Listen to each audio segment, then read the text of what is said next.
How's it going, everyone? I hope you're having a good week. I'm bending metal for fun, and I have an addiction to making small 3D metal models. In my older years, I've come to find out I really start getting excited when I see the mail truck coming down the street towards my home. Now, all this excitement stems from thinking, oh yeah, here comes all my packages that I've been ordering throughout the week. I really hope my wife doesn't get to them before I can.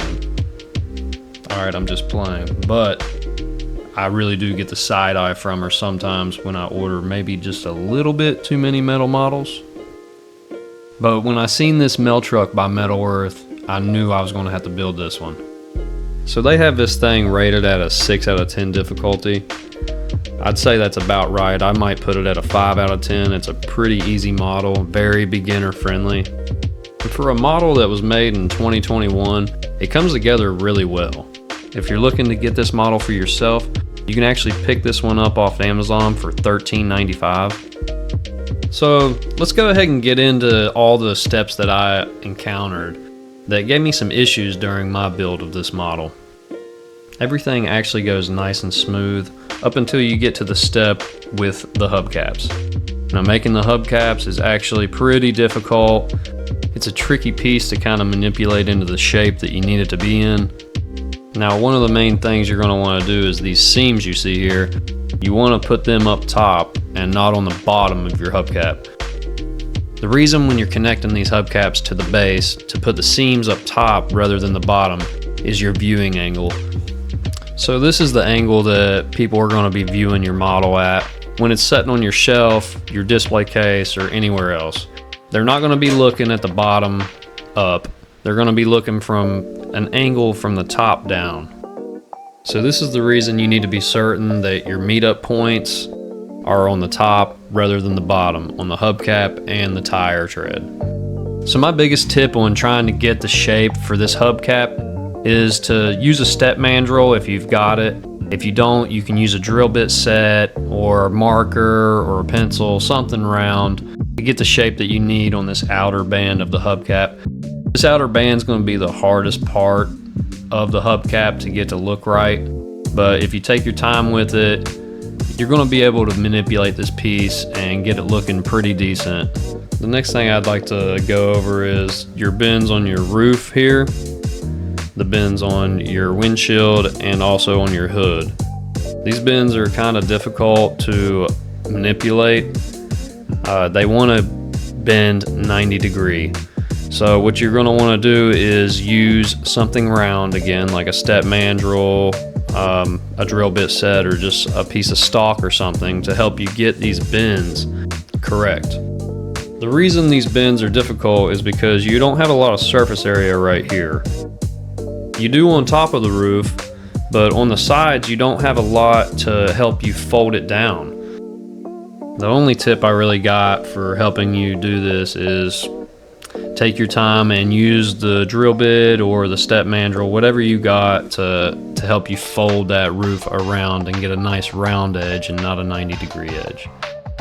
So the next thing I want to talk about is all the mirrors around this truck. We'll go over the one on the top back corner first. So the only thing about this mirror is in the directions they want you to have this mirror silver side up, and I didn't like that. I didn't want a piece of silver facing up. I liked the paint facing up to where people could see it when they're viewing it. So this is how I put it on. This is my opinion. This is the way I liked it. If you like the way I did it, do it like me, and if you don't, do it the other way. There really ain't no wrong or right. So moving on to our passenger and driver side mirrors. What makes these mirrors kind of difficult is the shape of them. The shape of these mirrors and the angles on them is just very strange. Here at the bottom you got a 90 degree. It goes up into like a little curve. Then it comes straight up where your mirrors are connected.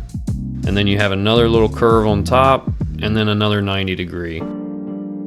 So it's just a lot of bending in this, and it's not really that straightforward. You kind of just got to connect them to the truck and bend them as you go and just get them looking as right as you can. You can look at my model here and kind of go off of it. Hopefully this can help you with yours a little bit. I have really had to mess with these a long time to get them to look good. Just take your time with them and do the best job you can.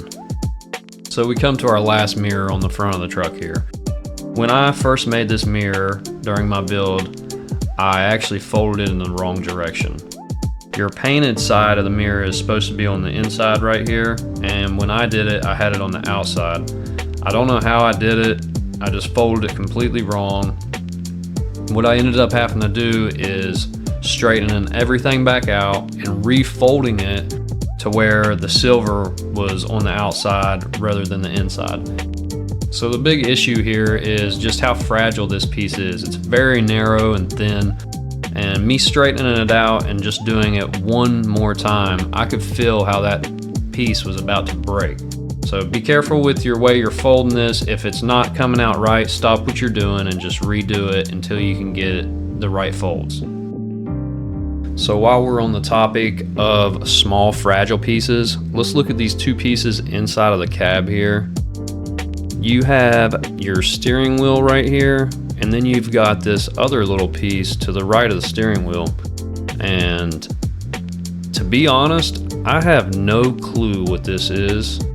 If any of you know what this piece is, make sure to let the rest of us know in the comment section what this piece does and what they use it for in these mail trucks, because I have no clue. To me, this looks like a fishing basket off of Naked and Afraid. That's what the whole time I was building it, that's what I thought of, was these naked people out in the woods making these, well, weaving these baskets with vines and sticks.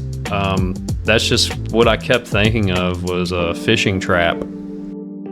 Sometimes my mind just wanders into some really strange places. Alright, moving on. These two pieces, just be careful with them. They're fragile, they're little, and it would be easy to put these on the dash and then accidentally smash them down while you're trying to attach other bigger pieces.